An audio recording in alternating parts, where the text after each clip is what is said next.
რაც დავბიდით, იმაზეც ვაკეთებ და იმაზე მოკლედ დროში. შეიძლება მართლაც ევროპაც გავავოცოთ. Поздравляю весь личный состав. კარგი მანევრია ძალიან. იაპონიაში გადაცემდა. ბოლო 12 საათია ყველა გერმანიის დამარცხებას ზეიმობს. იქეთ პარაგვაი ზეიმობს, რომ გერმანიის ნაკრები გამოაგდო მსოფლიო ჩემპიონატიდან. აქეთ პროჭორულელები ზეიმობენ, რომ ელჩ ფიშერს როგორც იქნა დაუმთავრდა ელჩობის ვადა, დაუმთავრდა საერთო დიპლომატიური სამსახურის ვადა და წავიდა არა მარტო საქართველოსთან, არამედ ზოგადად დიპლომატიური სამსახურიდან. და დიდი გნიასი აქვს ამის გამო გამართული პროჭორულელებს. ანდონი ფიშერი იყო ერთადერთი ელჩი, რომელმაც არათუ არაფერი გააკეთა ამ ურთიერთობების განვითარებისთვის, არამედ პირიქით ყველაფერს აკეთებდა იმისათვის, რომ დაზიანებული იყო ურთიერთობები საქართველოსა და გერმანიის ფედერაციულ რესპუბლიკას შორის. Lieber Peter, auf Wiedersehen. მეტი რა უნდა ვთქვათ, კარგად იყოს. თვითონ ელჩმა ფიშერმა ნახევრად სახუმარო ვიდეო გამოაქვეყნა თავის X სოციალურ ქსელში, ანუ ყოფილ Twitter-ში, რომელსაც სასაცილო სიმღერა დაურთო. ამ ვიდეოში მოკლე ვიდეო შეგიძლიათ ნახოთ ყველა ბობოლა პროჭორულელი დაწყებული კობახიძე და შალვა პაპუაშვილით, რომელიც თამადაა სადღაც უფრად, სადაც სავარაუდოდ ფიშერი იყო მიწვეული, დამთავრებული ლაშხებით და წულუკიანებით და ვეღაცაებით. და მე ამავე ადამიანების გამონათქვამები როგორ აბრალებენ ელჩ ფიშერს და ზოგადად გერმანიას, რომ არის deep state-ის აგენტი, ჭანჭიკი, როგორც ვოლსკი ამბობს და ხელს უწყობს საქართველოში ექსტრემიზმის განვითარებას და რევოლუციებს. ეს კაცი 4 წელი აკეთებდა პრაქტიკულად მხოლოდ იმას, რომ ხარს უჭერდა ერთი საქართველოს დემოკრატიას, ერთი ხელით და მეორე ხელით იგერიებდა კოცებს, რომლებიც ამის გამო მას რევოლუციონერობას აბრალებდნენ.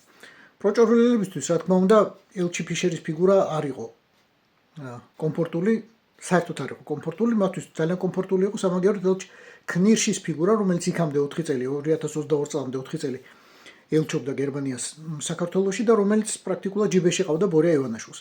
ჩვენ ძალიან კარგად გვახსოვს არა მარტო ჩვენი ეჭვები, არამედ ბილდის გამოძიება, რომელმაც გამოაქვეყნა მასალები, რომ მაშინდელი ელჩის knirschis ცოლი მუშაობდა ბორის ივანაშვილის ქუთაისის უნივერსიტეტში და ამისთვის შეუსაბამოდ დიდ ხელფას იღებდა.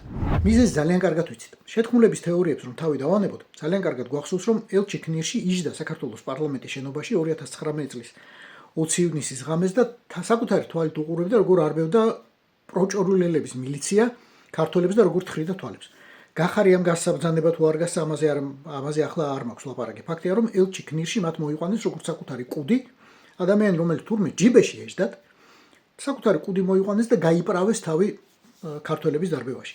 და ელჩი knirschი ამისთვის ძალიან კარგად გამოიყენეს. რამდენი აიღო, ცალკე აიღო თუ არა ამისთვის knirschმა რამე მე არ ვიცი, მაგრამ ფაქტია, რომ ელჩი knirschი მათთვის იყო კუდის ამწევი და ბინძური კვალის დამფარავი. knirschis ნაირი ჩამოა თუ არა, აწი, არ ვიცი, მაგრამ ფაქტია, რომ გერმანიას ახლა, რა თქმა უნდა, მოუწევს ახალი ელჩის გამოგზავნა საქართველოში და ეს პროჭორულელებს მისცემს მშვენიერ შესაძლებლობას, რომ ივაჭრონ ორი რამით. ერთი იმით, რომ დაანიშნინონ როგორც იქნა აღიარებინონ გერმანელებს საქართველოს ელჩად გერმანიაში ალეკო კარტოზია, რომელიც ჯერ კიდევ 2025 წელს გაგზავნეს პროჭორულელებმა, მაგრამ აგრემან დღემდე არ მისცეს გერმანელებმა და დღემდე ვერ არის ელჩი. და მეორე წააშალონ საკუთარი საგარეო საქმეთა სამინისტროს ვებგვერდიდან სალომე ზურაბიშვილი როგორც საქართველოს პრეზიდენტი. და ამაზე გახსოვთ, რომ სხეულის თმოვანი საფარველი სერიოზულად დაიპუტეს ძალიან ბევრჯერ პროჭორულელებმა, რომ დღემდე ხედავენ, დღემდე უყურებენ, რომ სალომე ზურაბიშვილი გერმანიას პრაქტიკულად აღიარებული ყავს ისევ საქართველოს პრეზიდენტად. ამაზე პროჭორულელები, რა თქმა უნდა, ივაჭრებენ, ამის გამო დაემუქრებია, რომ ახალ ელჩს გერმანიისას აგრემას არ მისცემენ და სავარაუდოდ ამ ორ დათმობას გამოივაჭრებენ, მაგრამ რა შეიცვლება ამით გერმანია-საქართველოს ურთიერთობაში ან საქართველოს ურთიერთობაში ევროპასთან? ეს უკვე ძალიან დიდი კითხვის ნიშანია.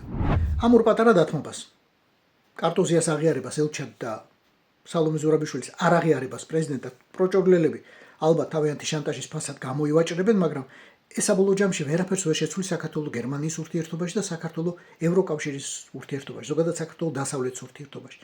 იმიტომ რომ გერმანიის ევროკავშირის დასავლეთის ურთიერთობა პროჭორულელები საქართველოსთან შეიძლება შეიცვალოს მხოლოდ მაშინ, ხარისხობრივად შეიცვალოს მხოლოდ მაშინ, როდესაც შეიცვლება პროჭორულელი, როდესაც შეიცვლება მათ მიერ მართული საქართველო. ხოლო პროჭორულელის შეცვლას რაც შეეხება, ერთი ქართული ანდაზა მახსენდება მხოლოდ და მხოლოდ კუზიანს კუბუასწორებს. რაც დავბიდით, იმაზეც ვაკეთებ და იმაზე მოკლედ დროში. შეიძლება მართლაც ევროპაც გავაოცო. Поздравляю весь личный состав. კარგი მანევრია ძალიან. დიაპოვნებაში გადაცემოდა.